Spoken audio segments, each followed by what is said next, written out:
Hello student, तो कैसे भी आप सब लोग? उम्मीद करता हूँ आप सब लोग बहुत अच्छे होंगे। तो Delhi police math practice class 8 में आप सभी लोगों का स्वागत है। उम्मीद करता हूँ भाई आपको ये जो सीरीज है ये पसंद आ रही होगी। अगर आपको फिर भी कोई भी परेशानी लगती है, कोई भी दिक्कत अगर किसी भी वीडियो में किसी भी चीज से रिगार्डिंग, जैसे आपको क्वेश्चन ना समझ आया हो, वॉइस रिकॉर्डिंग हो या फिर वीडियो क्वालिटी में अगर कोई कमी आ रही है, तो आप मुझे कमेंट करके सजेस्ट कर सकते हैं। ठीक है।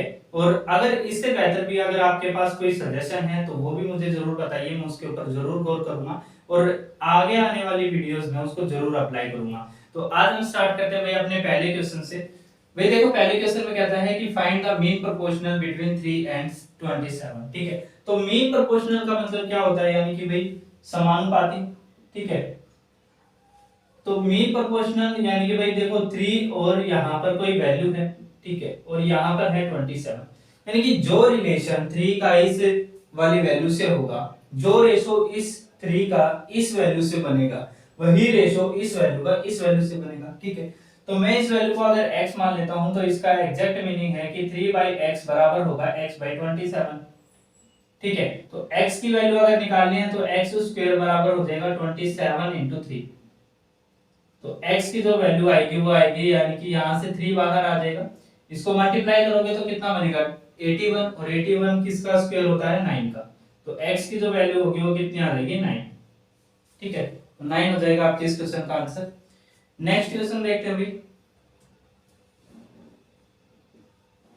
देखो नेक्स्ट क्वेश्चन में कहता है कि एक चोर है जो कि 3:30 बजे, शाम के 3:30 बजे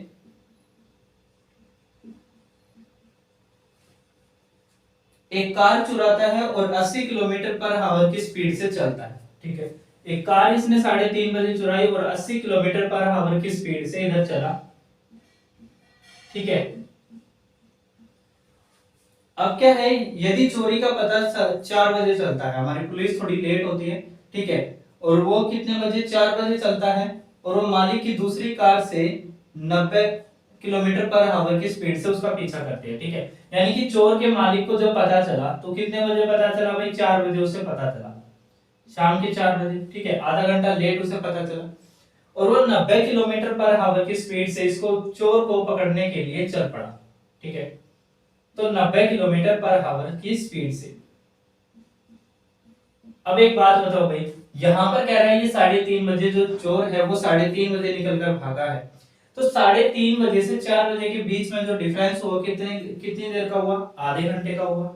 अब इस आधे घंटे में ये 80 किलोमीटर पर आवर की स्पीड से भाग रहा है, तो ये ऑटोमेटिकली कितनी दूर तक चला जाएगा भाई। यानी कि जब तक ये मालिक जो है ये निकलेगा घर से, तब तक ये कितने की दूर की, ये 40 किलोमीटर की जो दूरी है उसे तय कर लेगा।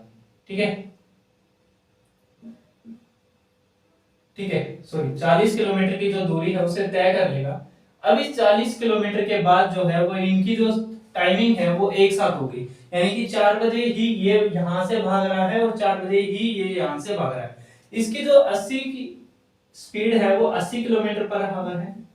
ठीक है। इसकी स्पीड 90 किलोमीटर पर आवर है। तो हर घंटे क्या होगा भाई, इसकी स्पीड इससे 10 ज्यादा है, जो मालिक है उसकी स्पीड 10 किलोमीटर पर आवर ज्यादा है, तो हर घंटे क्या होगा वो 10-10 किलोमीटर को कैच करता रहेगा। तो 40 किलोमीटर को कैच करने में जो मालिक है वो कितनी देर लगा देगा, 4 घंटे लगा देगा। ठीक है। तो आपसे यही पूछा है कि कितनी देर के बाद जो है वो पुलिस यानी कि जो मालिक है वो चोर को पकड़ लेगा। तो 4 बजे से लेकर 4 घंटे, 4 आवर इसमें ऐड कर दो, तो यानी कि आ जाएगा 8 PM। यही हो जाएगा आपके इस क्वेश्चन का आंसर। ठीक है। नेक्स्ट क्वेश्चन देखते भी।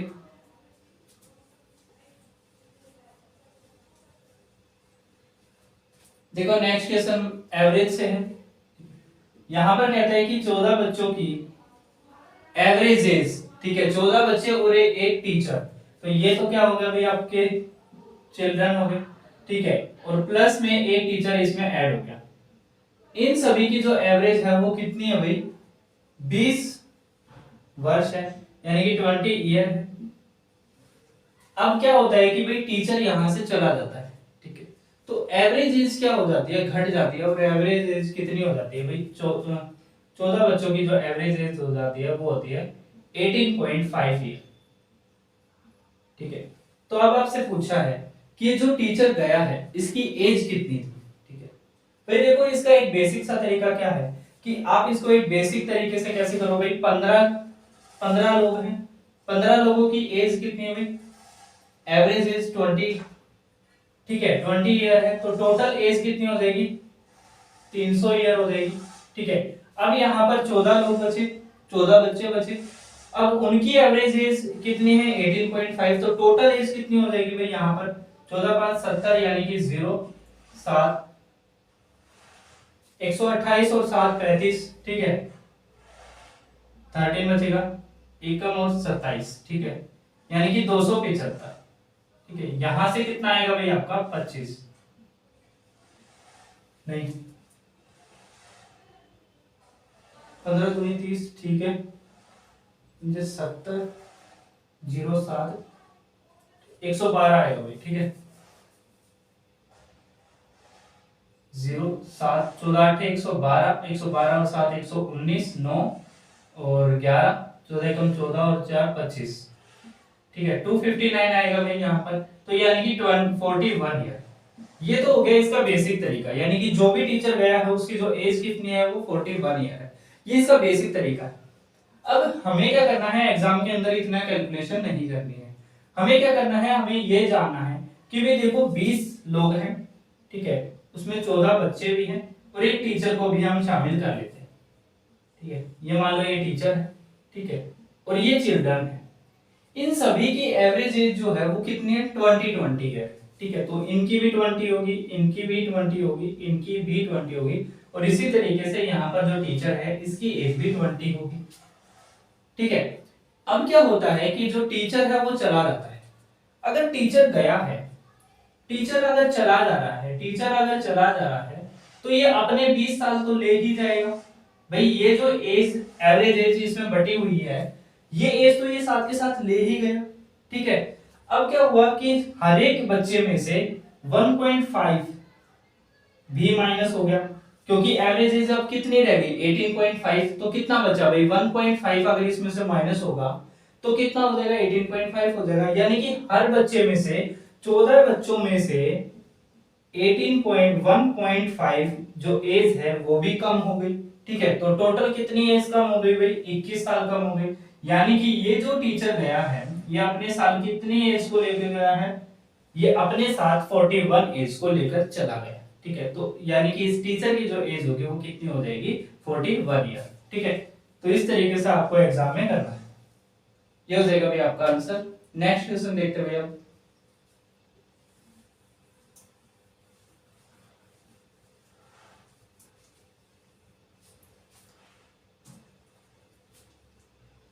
देखो नेक्स्ट क्वेश्चन में क्या है कि भाई आपको हाईएस्ट कॉमन फैक्टर निकालना है 1020, ठीक है और यहां पर अभी 850 और यहां पर है तीसरी संख्या 1156, ठीक है इनका क्या निकालना है, आपको हाईएस्ट कॉमन फैक्टर निकालना है। दो ही तरीके बताऊंगा, एक बेसिक और एक किस तरीके से एग्जाम में टैग करना है, ठीक है भाई। देखो पहला तरीका तो ये है कि भाई इनको कैसे कैलकुलेट करते हैं, जब भी हम किसी वैल्यू का हाईएस्ट कॉमन फैक्टर निकालते हैं तो उसको कैसे निकाला जाता है, तो सबसे पहले ये देखो इनमें से लार्जेस्ट नंबर कौन सा है, तो लार्जेस्ट नंबर भाई ये है, ठीक है तो लार्जेस्ट नंबर को यहां रखो, ठीक है और जो सेकंड लार्जेस्ट नंबर है उससे इसको डिवाइड करो, एक पर जाएगा 1020, यह आएगा 6, यह आएगा 3 और ये आएगा 1। अब इसको एज इट इज यहां रहने दो, अभी इस नंबर को यहां ले, ठीक है ये जाएगा यहां पर कितने पर भाई 6 पर, ठीक है 600 हो जाएगा और 18 हो जाएगा तो 6 पर चला जाएगा, 36 आ जाएगा, ठीक है 18 और 3 21 1 2 8 हो जाएगा, ठीक है यहाँ आएगा 3 और यहाँ आएगा भाई 0, यहाँ होगा तो सॉरी 7 पर चला जाएगा भाई, 6 पर तो नहीं जा रहा 7 पर चला जाएगा, तो 7 6 42 2 4 7 21 और 4 25 5 2 7 एकम 7 और 2, ठीक है ये आ जाएगा आपका 8, यहाँ पर आ जाएगा 6 और यहाँ पर 0, ठीक है तो 68। अब इस वैल्यू को एज इट इज यहाँ रखो, यानी कि इस तरीके से ही आपको इसको क्या करना है डिवाइड करना है, ठीक है, तो 2 पर जाएगा, एग्जैक्ट कैंसिल हो जाएगा। अब ये जो 68 यहाँ पर जो इसका डिवाइजर है, इसको आप क्या करेंगे, जो बची हुई वैल्यू है उसको यहाँ पर रख लेंगे। ठीक है, देखो भाई 68 यानी कि 850 यहां पर 1 पर जाएगा तो 68 एज इट इज हो जाएगा। यहां से आएगा कितना 7, ठीक है, यहाँ 1 यहाँ 0, ये कितने पर जाएगा भाई, अब 2 पर जाएगा तो 136 आ जाएगा। ठीक है, यहाँ आएगा 4 और यहाँ कितना आएगा भाई 3। ठीक है, और 34 से ये 68 एज इट इज कैंसिल हो जाएगा। तो ये जो लास्ट वाला जो हमारा डिवाइजर होता है जिसके बाद रिमाइंडर 0 बचता है, वही हमारा क्या होता है, हाईएस्ट कॉमन फैक्टर, HCF। ठीक है, हाईएस्ट कॉमन फैक्टर। ये तो हो गया इसका लॉन्ग डिवीजन मेथड। ठीक है, इसी को यूक्लिड थ्योरम भी कहते हैं, यूक्लिड डिवीजन मेथड। अब अगर आपने ये देख लिया है तो मैं इसको हटा देता हूं। हमें एग्जाम में कैसे करना है वो तरीका मैं आपको बताता हूं। ठीक है,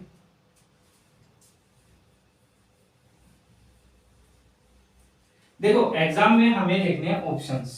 ठीक है, अब ऑप्शंस कैसे देखने हैं वो भी मैं आपको बताता हूं कि हमें ऐसे ही कोई ऑप्शन नहीं उठा लेना है।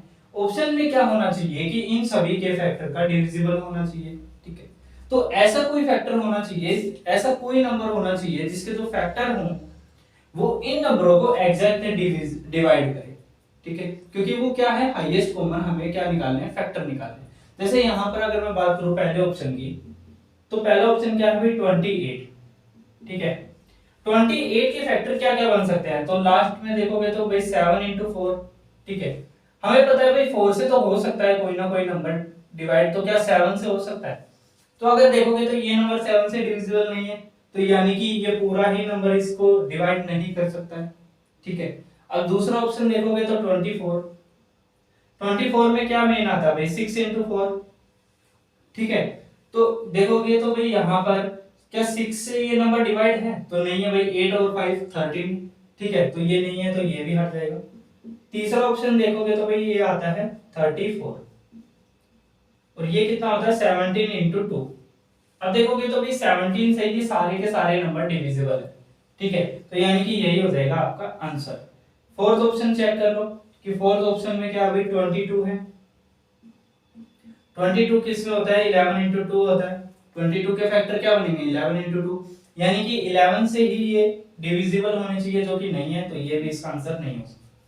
ठीक है, तो इस तरीके से आपको एग्जाम में क्या चेक करके देखने हैं। और वैसे भी आपको जब ऑप्शन सामने आएंगे, अगर आपके जानते हैं भाई यूनिट डिजिट और डिवीजन मेथड को, तो आप आसानी से इनको टैग कर सकते हैं। अदरवाइज मैंने आपको लॉन्ग डिवीजन मेथड आपको बता ही दिया है, उस मेथड से भी आप हाईएस्ट कॉमन फैक्टर निकाल सकते हो। ठीक है, अब नेक्स्ट क्वेश्चन देखते हैं भाई।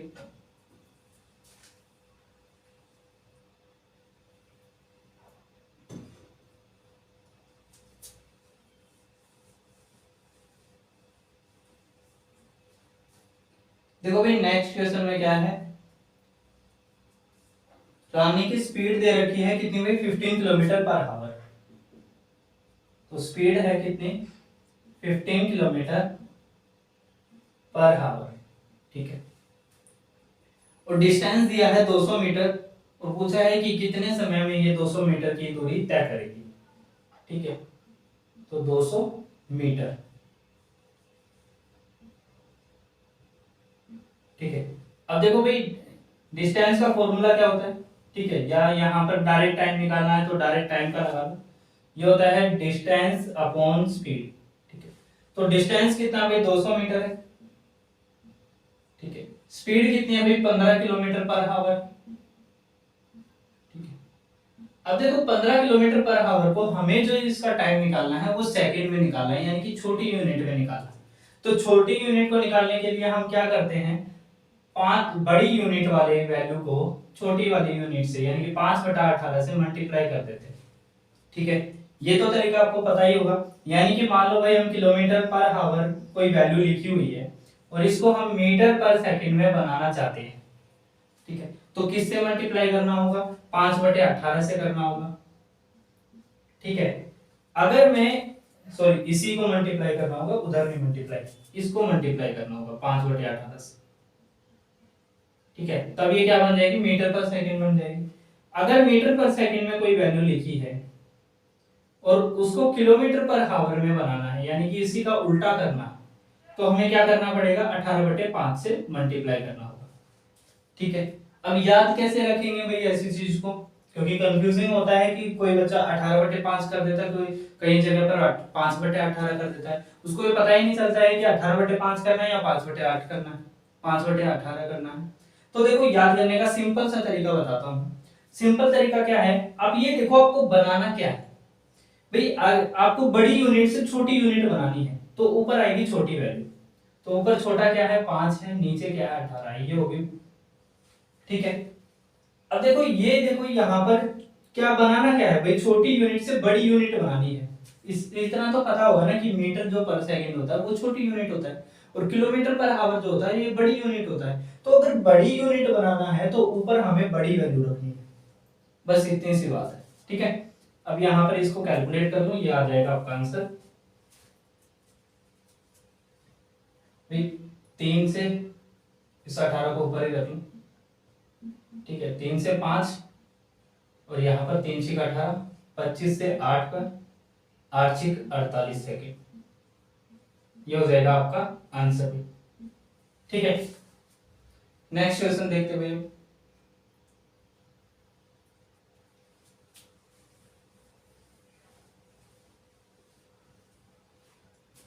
देखो नेक्स्ट क्वेश्चन में कहता है कि अमन जो है वो 15 किलोमीटर की दूरी 3 घंटे में तय करता है। ठीक है, अमन जो है वो 15 किलोमीटर का जो डिस्टेंस है वो 3 आवर में कंप्लीट कर देता है। ठीक है, और कहता है 20 किलोमीटर की जो दूरी है वो 2 घंटे में तय करता है, यानी कि 20 किलोमीटर का जो डिस्टेंस है वो 2 आवर में कवर करता है। ठीक है, तो अब आपको इसकी एवरेज स्पीड बतानी है। एवरेज स्पीड बताने के लिए आप क्या करेंगे भाई, भाई टोटल डिस्टेंस है ये, एवरेज स्पीड बताने के लिए आपको टोटल डिस्टेंस चाहिए और बटे में टोटल टाइम चाहिए। ठीक है, टीटी यानी कि टोटल डिस्टेंस और टीटी यानी कि टीडी यानी कि टोटल डिस्टेंस, टीटी यानी कि टोटल टाइम। टोटल टाइम कितना लिया भाई, 3 और 2 5 घंटे। ठीक है, और टोटल डिस्टेंस कितना हो गया भाई, 15 किलोमीटर और 20 किलोमीटर यानी कि 35 किलोमीटर। ठीक है, और दोनों की यूनिट ही बड़ी है भाई, ये हावर में है ये किलोमीटर में है, तो यानी कि आंसर भी जो आएगा वो किलोमीटर पर हावर में आएगा, तो यानी कि कितना आ जाएगा 7 किलोमीटर पर हावर, ये हो जाएगा आपका आंसर भाई। ठीक है,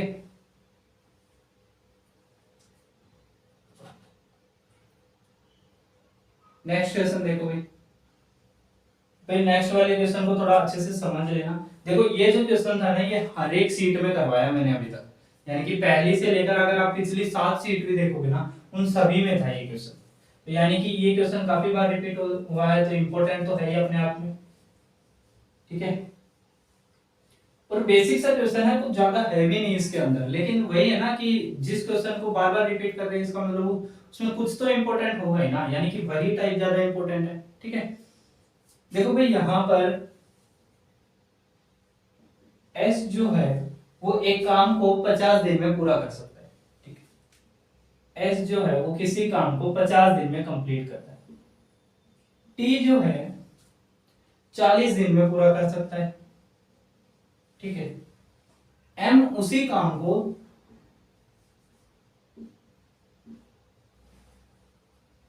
30 दिनों में कंप्लीट करती है। ठीक है, अब यहां पर इनका टोटल वर्क निकालेंगे, टोटल वर्क इनका एलसीएम ही होता है। ठीक है, तो एलसीएम यानी कि भाई 600, यहां कितना आ जाएगा 12, यहां आएगा 15 और यहां आएगा 20।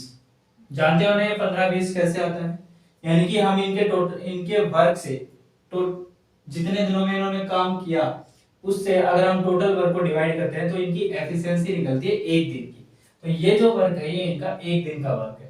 ठीक है, इसी को हम इनकी एफिशिएंसी भी कह सकते हैं, यानी कि कार्य क्षमता। ठीक है, एक दिन में इन्होंने इतना इतना काम किया। अब क्वेश्चन आगे कहता है एस जो है वो सप्ताह के सभी दिनों में काम करेगा। तो एस जो है वो ऑलराउंडर है, ठीक है, यानी कि वो Sunday Monday Tuesday Wednesday Thursday Friday Saturday इन सभी दिन काम करेगा।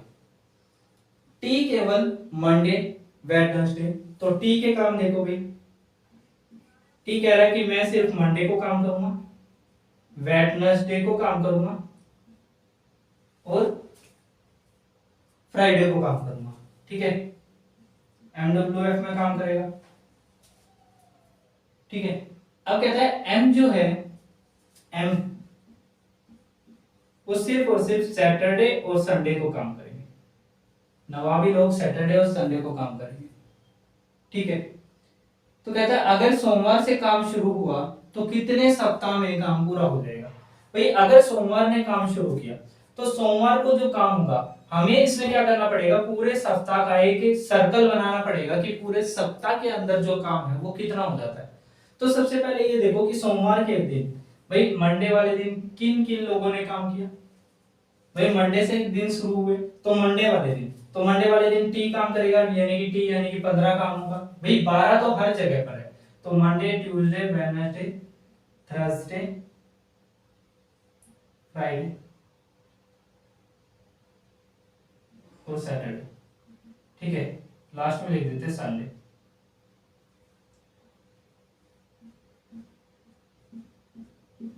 ठीक है, भाई मंडे को किसने काम किया, भाई ये तो डेली काम कर रहा है 12, ठीक है, इसने एक दिन काम किया तो ये कितना हो जाएगा, 27 काम हो जाएगा। अगले दिन ट्यूसडे हो गया तो अगले दिन ये काम करेंगे नहीं, अगले दिन करेगा खाली अकेला कौन, एस काम करेगा।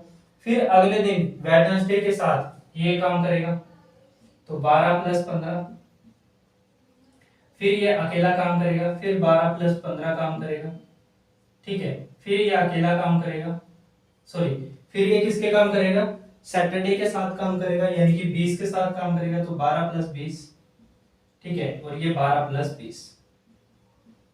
अब कोई बच्चा ये सोचे क्या इतना देखना पड़ेगा, तो हाँ देखना पड़ेगा भैया एग्जाम के अंदर, वरना आप स्मार्ट अप्रोच भी लगा सकते हो इसमें, ठीक है। यहाँ पर होता है भाई 27, ये हो जाएगा 12, ठीक है, 27 और 12 39, और 39 की कितनी साइकिल है, 2 ही साइकिल है यहाँ पर, तो ज्यादा भी नहीं कर सकते। ये भी 27, ये 12, ये 27, ठीक है, यहाँ पर 32 और यहाँ पर कितना 32, यानी कि एक सर्कल में, एक वीक के सर्कल में इन्होंने इतना काम इन्होंने कर दिया, ठीक है। तो कितने वीक और लग जाएंगे भाई, कितने वीक लगेंगे, 7 और 2 9, ठीक है, 9 18 9 3 27 और 2 29, यानी कि 9 2 4 5 6 6 2 8 2 10 और 6 16, यानी कि 169। भाई एक हफ्ते का जो काम है ना इनका वो कितना है, 169 है। 169 से इसको डिवाइड कर दो, आपका आंसर आ जाएगा। तो आप देखोगे कि भाई यहाँ पर देखो कितने वीक हो गए, भाई 600, यानी कि जो इन्होंने काम किया है ना 1 वीक में 1 साइकिल में, वो काम कितना हुआ है, 169 हुआ। अब 169 से अगर इसको कैलकुलेट करोगे तो ये कितने वीक जाएगा, भाई देखो अगर यहाँ पर 480 होता तो 3 वीक हो जाता, ठीक है, पूरा 640 होता, पूरा 640 होता तो 4 वीक क्या राउंड होता, भाई मैं अगर इसको 70 भी मान लूं तो ये हो जाएगा 600/17, ठीक है, यानी कि 170। भाई 17 दूनी 34 है, 17 तिया 51, यानी कि 3 से तो ज्यादा आएगा आंसर, और 17 चौके 68, यानी कि 4 से कम आएगा, ठीक है।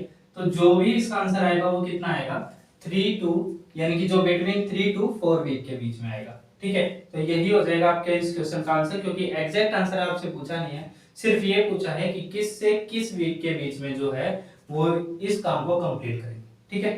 तो अब नेक्स्ट क्वेश्चन में चलते हैं भाई।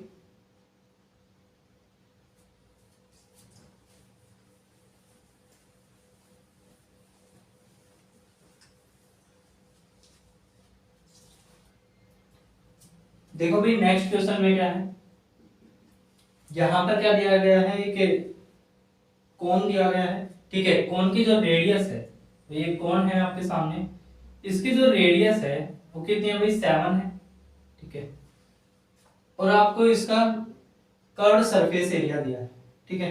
कर्व्ड सरफेस एरिया क्या होता है भाई, CSA, और एक कोण का सी एस से क्या होता है, पाई आर एल होता है। ठीक है, ये बराबर कितने के दिया है, 550 के दिया है। तो यहां से क्या निकाल लेंगे भाई, हम अपने एल निकाल लेंगे। एल यानी कि स्लैंट हाइट, जो कि कहते हैं हम इस वाली हाइट को। ठीक है, ये होती है आपकी स्लैंट हाइट।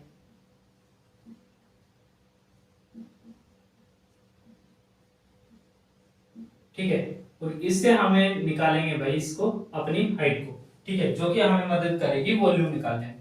ठीक है, तो यहां से इसको कैलकुलेट करेंगे तो भाई ये हो जाएगा 22/7, यानी कि 7/22। रेडियस कितनी है भैया अपनी, 7 है, तो 1/7 हो जाएगी इधर आकर। 7 से 7 को कैलकुलेट करेंगे, इससे इसको कैलकुलेट करेंगे तो ये आ जाएगा 11 दूनी 22 और 11 से 50, 2 से करेंगे तो कितना आ जाएगा, 25 आ जाएगा। तो L कितनी आ गई भैया अपनी, 25 आ गई। और अगर ये 25 है तो ये कितनी हो जाएगी, 24 हो जाएगी। पाइथागोरस लग जाएगी, ट्रिपलेट लग जाएगी यहाँ पर, 7 24 25 ट्रिपलेट होती है। ठीक है, तो यानी कि बड़ी वाली साइड कितनी हो जाएगी, 25 हो जाएगी। अब यहाँ से हमें निकालना है वॉल्यूम, तो वॉल्यूम को कैलकुलेट कर लेते हैं। वॉल्यूम क्या होता है, 1/3 पाई आर स्क्वायर एच बराबर होगा कितने के, 1/3 पाई यानी कि 22/7, रेडियस यानी कि 7 × 7। ठीक है, और स्लैंट हाइट है, ये जो हाइट है वो कितनी है, 24 है। ठीक है, 7 से 7 कैंसिल, 3 से यहाँ पर 8, ये हो जाएगा 856। और 56 दूना कितना होता है, 112 होता है, 2 आ जाएगा, फिर 11 आ जाएगा। 112 और 11 कितना होता है भाई, 123 होता है, 123 सेंटीमीटर स्क्वायर। ये हो जाएगा आपका आंसर। ठीक है, ठीक है, वॉल्यूम है तो कितना आ जाएगा, क्यूब आ जाएगा, सेंटीमीटर क्यूब। यही आ जाएगा आपका आंसर।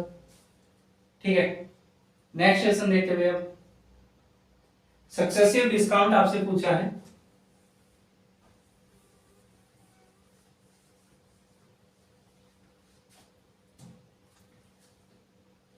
देखो भाई, 13% और 90%, 19%, इन दोनों का सक्सेसिव डिस्काउंट क्या होगा। ठीक है, तो सक्सेसिव डिस्काउंट में मैंने आपको बताया था कि जो भी डिस्काउंट होता है वो माइनस से दिया जाता है, यानी कि -13%, फिर -19%। ठीक है, फिर प्लस आ जाएगा इन दोनों की मल्टीप्लिकेशन और बटे में 100, यानी कि 13 × 19/100। ठीक है, इससे इसको निकालेंगे तो इन दोनों का प्लस कितना होगा भाई, 19 और 3 22 और 10 32, यानी कि माइनस का 32%, प्लस इन दोनों को मल्टीप्लाई करेंगे तो कितना आएगा, 19 × 57, 7 5 5 और 24। ठीक है, और बटे में 0 है तो यहाँ पर कितना आ जाएगा, 2.47। माइनस करेंगे तो कितना आएगा, 53 आएगा। ठीक है, और इधर आ जाएगा कितना, 29%। तो यानी कि जो टोटल जो डिस्काउंट दिया जाएगा वो कितना दिया जाएगा, 29.53%। ठीक है, ये होता है आपको सक्सेसिव डिस्काउंट कैलकुलेट करने का सही तरीका। ठीक है, नेक्स्ट क्वेश्चन में चलते हुए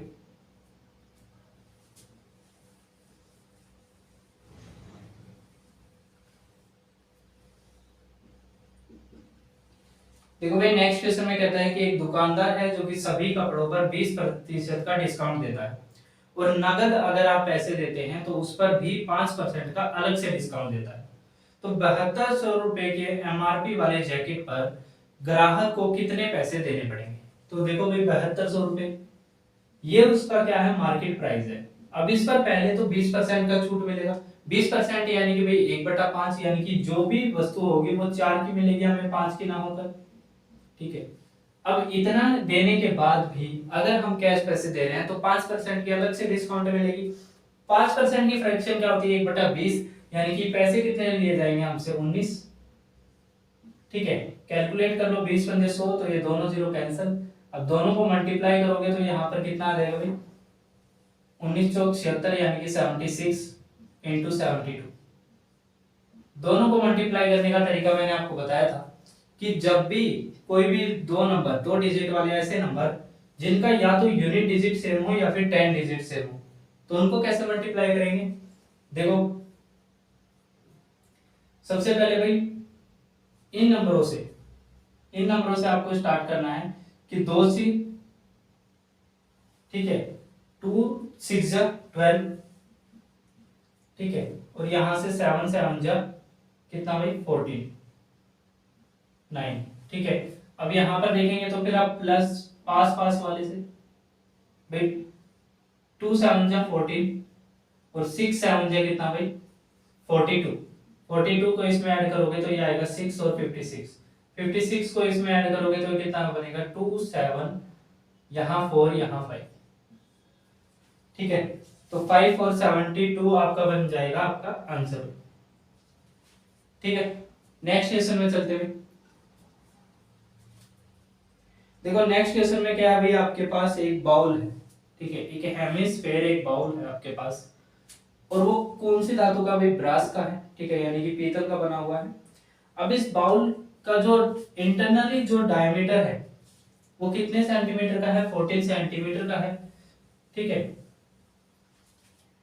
और इस पर क्या है भाई, इस पूरे बाउल के अंदर की तरफ आपको क्या करवाना है, पेंट करवाना है, जो कि 15 रुपए प्रति सेंटीमीटर स्क्वायर के दर पर है, ठीक है। तो इसमें पूरा पेंट करवाने का जो एक्सपेंसेस है वो हमें निकालना है। अब एक बात बताइए कि जो बाउल होता है उसका जो इंटरनल सरफेस एरिया होता है वही एरिया जो होता है वो उसके आउटर भी होता है। एक सेकंड भाई,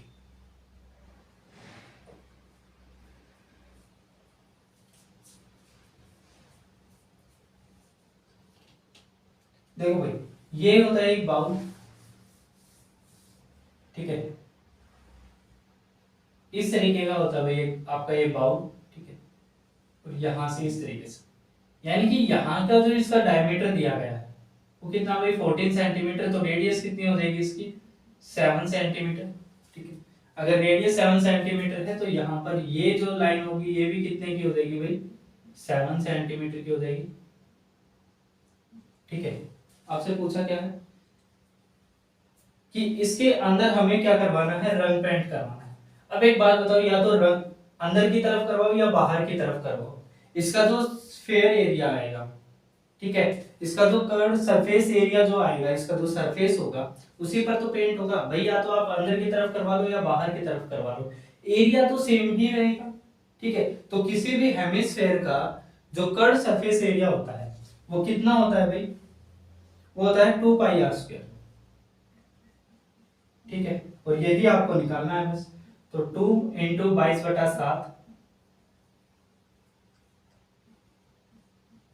इंटू आर स्क्वायर, इसको कैंसिल करेंगे 154 होगा, और 154 गुना 2 कितना हो जाएगा भाई आपका, 154 गुना 2 हो जाएगा 308, ठीक है। तो ये तो हो जाएगा आपका सरफेस एरिया। अब 15 रुपए पर सेंटीमीटर है तो 15 से इसको क्या कर देंगे, मल्टीप्लाई कर देंगे, तो 15 8 120 और 20 आ जाएगा, एक आ जाएगा, 15 के 45 और एक 46 आ जाएगा, यानी कि 4620 रुपए आ जाएगा आपका एक्सपेंसेस, ठीक है।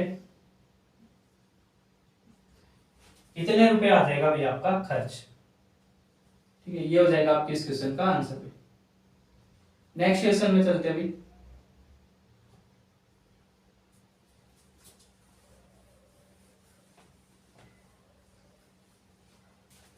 देखो, नेक्स्ट क्वेश्चन में कहता है कि 35 और 42 इनका हमें क्या लेना है, एलसीएम लेना है, ठीक है। और 32 और 40 का भाई 32 और 40 का हमें एचसीएफ लेना है, यानी कि हाईएस्ट कॉमन फैक्टर, ठीक है। यानी कि इसके एलसीएम को अगर हम इसके एचसीएफ से डिवाइड करेंगे तो आंसर क्या मिलेगा, बेसिकली हमें ये निकालना है। तो इनका एलसीएम कितना हो जाएगा भाई, एलसीएम अगर नॉर्मली निकालोगे भाई, कैलकुलेट करके निकालोगे तो ऐसे निकालो, अदरवाइज आप 4 की टेबल पढ़ लो, जहां पर 4 की ये 42 की टेबल में ऐसा कोई नंबर आ जाएगा जो 35 की भी टेबल में आएगा, वही इसका क्या हो जाएगा, एलसीएम हो जाएगा। जैसे अगर आप पढ़ोगे तो भाई 44 4 जा 45 5 जा, यानी कि 210 होगा, ठीक है। तो इसका जो एलसीएम होगा वो कितना आएगा, 210, कैलकुलेट कर लेना तब भी इतना ही आएगा, ठीक है। और इसका जो हाईएस्ट कॉमन फैक्टर होगा वो कितना होगा, भाई 4 से भी ये दोनों डिविजिबल हो रहे हैं। उसके बाद ये देखो 4 से बड़ा कौन सा नंबर है, 8 है, जो 4 का फैक्टर है, तो उससे भी ये दोनों डिविजिबल हो रहे हैं। अब ये देखो क्या 8 के दुगुना यानी कि 16, क्या 16 से भी दोनों डिविजिबल है, तो 16 से तो नहीं है, यानी कि 8 ही इसका क्या हो जाएगा, हाईएस्ट कॉमन फैक्टर हो जाएगा। अब यानी कि 210 को आप 8 से डिवाइड करोगे तो कितना आएगा भाई, 8 दूनी 16, ठीक है, 5, 8 6 48, ठीक है, फिर 2 बचेगा, फिर 8 दूनी 16, फिर 8 पंजे 40, तो यानी कि 26.525 आ जाएगा आपका आंसर। ठीक है, नेक्स्ट क्वेश्चन देख लेते हुए। देखो मीन प्रोपोर्शनल निकालना है इस क्वेश्चन में भी, जैसा पहले किया था। सबसे पहले वाला क्वेश्चन भी हमारा मीन प्रोपोर्शनल था, और ये वाला क्वेश्चन भी हमारा मीन प्रोपोर्शनल, ठीक है, यानी कि मध्यानुपाती। भाई 9 और 25 का यहाँ कोई नंबर है, ठीक है, देखो इस जो नंबर होगा, जो भी यहाँ पर मान लो x नंबर होगा, तो उस x स्क्वायर बराबर होगा इन दोनों नंबर की मल्टीप्लिकेशन, ठीक है। x की वैल्यू कितनी आ जाएगी, यहाँ से 5 बार आएगा, यहाँ से 3 बार आएगा, तो कितना आ जाएगा 15, ये हो जाएगा इसका आंसर, ठीक है। अब नेक्स्ट क्वेश्चन देखते हैं भाई। देखो नेक्स्ट क्वेश्चन कंपाउंड इंटरेस्ट से है, ठीक है।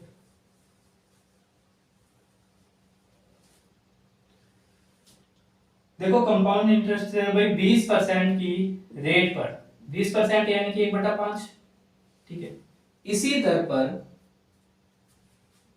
125 यानी कि 12,500 रुपए, 21,600 रुपए, ठीक है, कितने वर्षों में हो जाएंगे। अगर चक्रवर्ती ब्याज की दर है और दर कितनी है, 20% की है, तो इतने रुपयों को इतने रुपए होने में कितने साल लगेंगे। तो बेसिकली देखो भाई 20 से कितने हो रहे हैं, यानी कि 5 से कितने हो रहे हैं भाई, 6 हो रहे हैं, ठीक है। जो भी यूनिट है, जो भी अमाउंट है, वो 5 से कितनी हो रही है भाई, 6 हो रही है भाई, 5 से हर साल कितनी हो रही है, 6 हो रही है, ठीक है।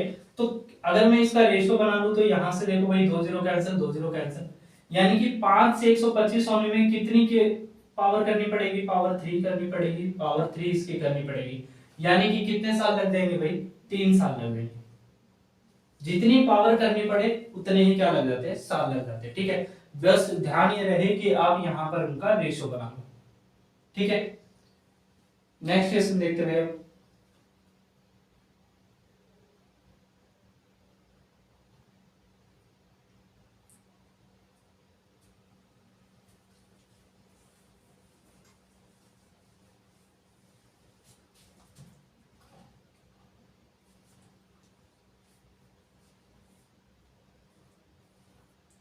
भाई देखो नेक्स्ट क्वेश्चन में कहता है कि पहले वर्ष के दौरान एक शहर की जो पॉपुलेशन है वो 5% की दर से और दूसरे साल 4% की दर से कम हो जाती है।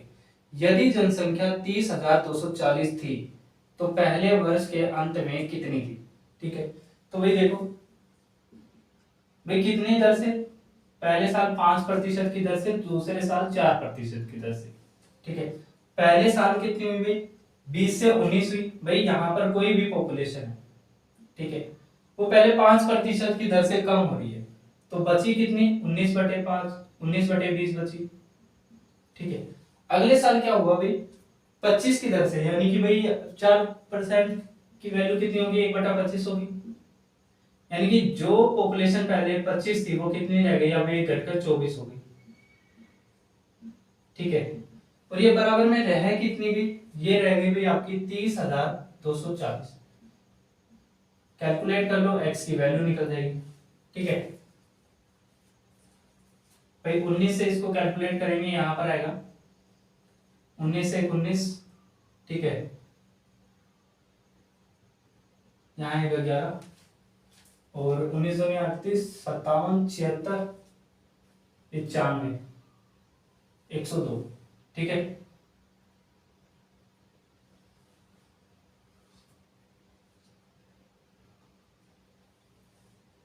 6 पर जाएगा भाई,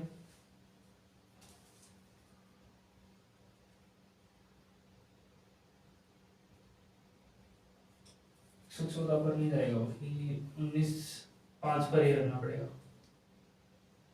ठीक है।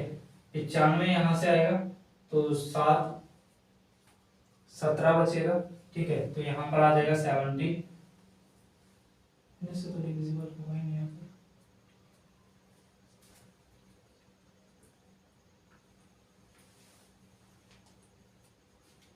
अरे भाई 20%, 5% की इसमें वृद्धि थी और दूसरे साल 4% की कमी थी, ठीक है। गलती से मैंने क्या किया, इसमें 5% की भी कमी ली, जबकि यहाँ पर क्या था, ये था अभी 20 से 21 हो रही है, ठीक है।